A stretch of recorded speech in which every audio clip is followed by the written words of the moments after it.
আমি কিছু সফট চিকেনের পিস পরিষ্কার করে ধুয়ে নিয়েছি। সফট চিকেন বা ফার্মের মুরগি যেটাই বলেন, কিন্তু আমাদের দেশে সফট চিকেন খাওয়াটা খুব একটা স্বাস্থ্যসম্মত নয়। সফট চিকেনকে যে খাবারটা খাওয়ানো হয় তা স্বাস্থ্যের জন্য ক্ষতিকর, কিন্তু আমাদের দেশের বেশিরভাগ বাচ্চারাই এই সফট চিকেন খেতে খুব পছন্দ করেন। সোনালী মুরগি বা কক যেটাই বলেন, সেটার মধ্যে আসলে মাংসের পরিমাণ খুব কম থাকে, হাড়ই বেশি থাকে, তাই বাচ্চারা সেটা পছন্দ করে না। তাই আমি সফট চিকেনটা রান্না করার আগে একটা কাজ করে থাকি। এই চিকেনে আমি কিছুটা পানি দিয়ে দিলাম। এখন আমি চিকেনগুলোকে 2-3 মিনিট জাল করে নিব। 2-3টা বলক আসলেই চলবে।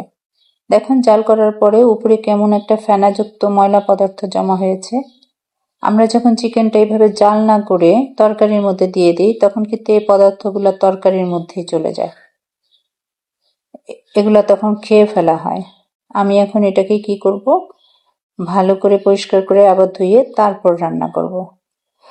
একটু কষ্ট হলেও এভাবে যদি খাওয়া যায় তাহলে কিছুটা হলেও স্বাস্থ্যসম্মত হয়।